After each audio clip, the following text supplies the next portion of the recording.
Si la pêche à la verticale a de plus en plus d'adeptes, il n'en demeure pas moins qu'elle reste encore méconnue pour un grand nombre de pêcheurs. Nous nous sommes rendus près de Rouen, sur la Seine, où nous avons rencontré Gaël, guide de pêche au carnassier. Il revient pour nous sur le choix des têtes plombées, essentiel pour la pêche du sandre à la verticale.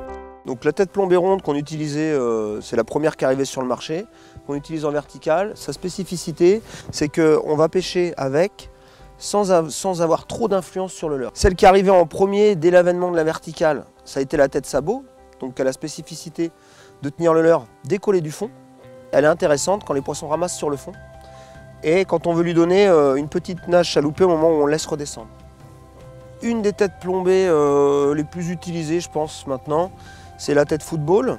La particularité de cette tête, c'est qu'elle va offrir déjà pas mal de résistance à l'eau et elle va donner beaucoup de rolling au leurre. C'est-à-dire qu'avec un shad, quand on va utiliser des leurres avec une caudale, on va pouvoir accentuer justement le mouvement de la caudale et ralentir la vitesse tout en ayant une vibration puissante.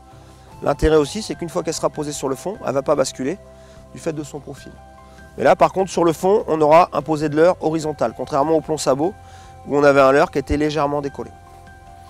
Et enfin, une des formes que j'utilise beaucoup, comme on peut le voir ici, ça pousse relativement pas mal, il y a beaucoup de courants où on va pêcher. C'est des formes très allongées, comme celle-ci, qui vont me permettre de fendre l'eau, de minimiser un petit peu justement la nage du leurre, mais comme il y a beaucoup de courant, ça va permettre justement d'avoir un leurre qui ne tire pas de trop et de ne pas se retrouver trop loin du bateau. Il est nécessaire d'avoir une barque équipée d'un sondeur pour cette pêche.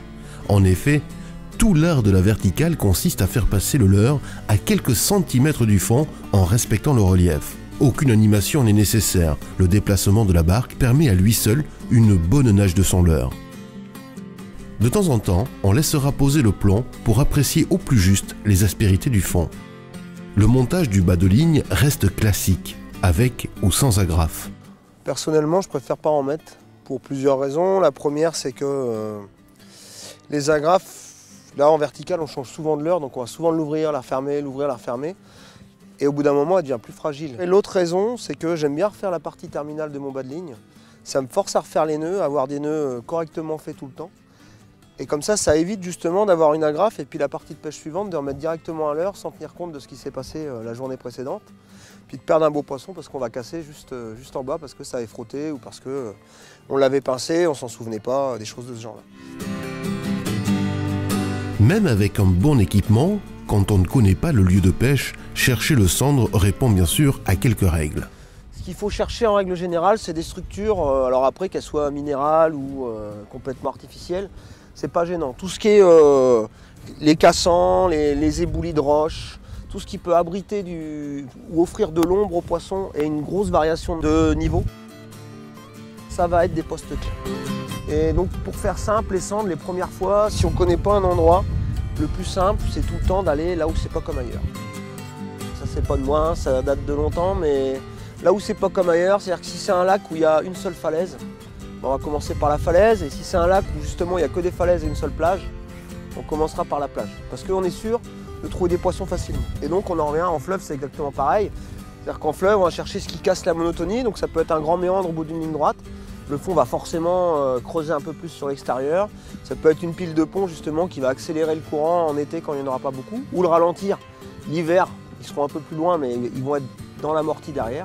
Donc là où c'est pas comme ailleurs, en général, c'est déjà plus simple pour les trouver.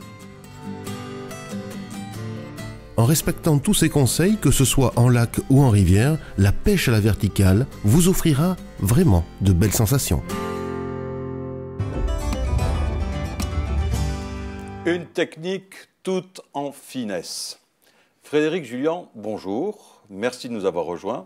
Bonjour. Vous êtes responsable promotion de marques comme Gumki, comme Peson et Michel, dans le célèbre groupe Sensas, mais vous êtes l'un des grands spécialistes de la pêche à la verticale en France. Et ça n'a pas été difficile pour les pêcheurs français de trouver un équipement adapté pour cette technique dès le départ? Clairement, au début, il n'y avait rien. On a pris du matériel d'importation, où on a au début utilisé un matériel qui n'était pas adapté, avant que les marques s'emparent du phénomène finalement et développent des produits adaptés. Est-ce que justement vous pouvez nous préciser l'équipement idéal pour pêcher en vertical? Bon, déjà, la pêche en verticale, c'est uniquement de la pêche en bateau. Oui. Et on ne va pas lancer. Donc finalement, on n'a pas besoin de longueur de canne importante. Et dans les puissances, là par contre, aujourd'hui, ça a beaucoup évolué. Donc on pêchait 21, 32 grammes. Il fallait sentir le fond, quoi. On recherchait vraiment ça. Et aujourd'hui, on arrive à pêcher en vertical avec du 7 grammes. Ah oui, une évolution terrible. Donc l'évolution en quelques années est juste phénoménale. Nous avons eu une discussion avant l'émission et vous nous aviez précisé une chose qui est tout à fait intéressante, c'est la pêche à la verticale. On a l'impression qu'elle doit se faire dans des grandes profondeurs. Vous avez dit non, on peut la débuter même à 1,50 m, même, voire 1,20 m, c'est ça? La verticale, ça s'adresse, on va dire, pour schématiser, dans 1 mètre d'eau, il faut vraiment du mental pour aller pêcher dans 1 mètre d'eau. Mais de 3 mètres jusqu'à 20 mètres, vous pêchez en vertical sur des rassemblements de poissons. Est-ce que vous pouvez dire aux téléspectateurs, donner des conseils sur le choix des leurres? Un leurre, c'est un morceau de plastique et ce qui fait son intérêt, c'est le mouvement, en fait. Parce que c'est ce qui va déclencher l'attaque. Pour ma part, ce n'est pas le mimétisme.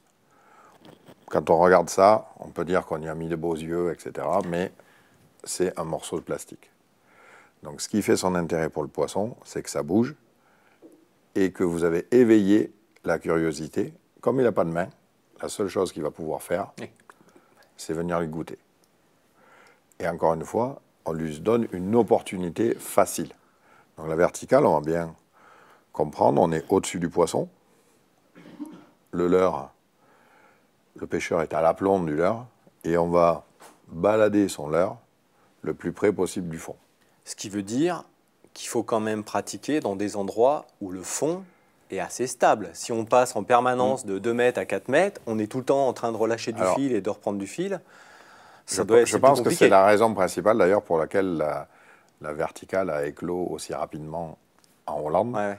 Parce qu'en fait, c'est des grands biotopes relativement plats. Tout a été fabriqué par l'homme quasiment. En France, c'est beaucoup plus difficile. On a peu de lacs naturels. Nos lacs sont souvent encaissés avec des zones rocheuses, etc. Donc, des cassures très marquées. Et c'est là où le sondeur devient encore plus important qu'ailleurs, parce que vous devez suivre ces cassures-là. Revenons à cet auguste geste du verticaliste, c'est ça? Verticalier. Verticalier. Alors, avez-vous une petite patte personnelle, un petit secret? Je dois être feignant, en fait, parce que mon secret, c'est de rien faire. D'accord. C'est-à-dire d'essayer de laisser le leurre travailler tout seul. En fait, beaucoup de gens animent parce qu'ils ont l'impression qu'en animant, ils vont déclencher l'attaque. Et en fait, le leurre travaille tout seul. Ça suffit, le déplacement du bateau, qui n'est jamais immobile parfaitement, les vagues qui vont créer des mouvements aussi du bateau et donc du pêcheur à la surface, pour moi, sont largement suffisantes. Donc si j'ai un conseil à donner, c'est pareil, c'est crispez-vous sur la canne, gardez-la complètement immobile. Et en fait, le décolle à quoi, 10 cm? Même pas. 5? Il faut essayer de sentir, j'ai envie de dire, presque l'aspiration du fond. D'accord. Alors là, vous avez 3 leurres. Voilà, alors 3 types de vibrations. Donc en fait, on va schématiser et vraiment tourner autour de ça. La première des choses que je veux savoir, comme je suis un gros feignant, je veux savoir les poissons qui sont les plus faciles à prendre, c'est ceux qui sont actifs. Et ceux qui sont actifs vont se déplacer sur de la vibration. Donc ils vont plutôt chercher des choses qui se signalent bien. Le signal dans l'eau, c'est le bruit. Et le bruit, c'est le mouvement, le déplacement d'eau. La deuxième chose qui fait l'attractivité d'un leurre, c'est sa forme, puisque c'est la deuxième chose que le poisson va voir.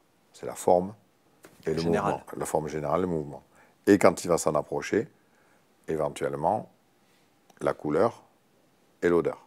Donc, je prends des shad, on va appeler ça, donc c'est des poissons, c'est des leurres souples, à forme de poisson.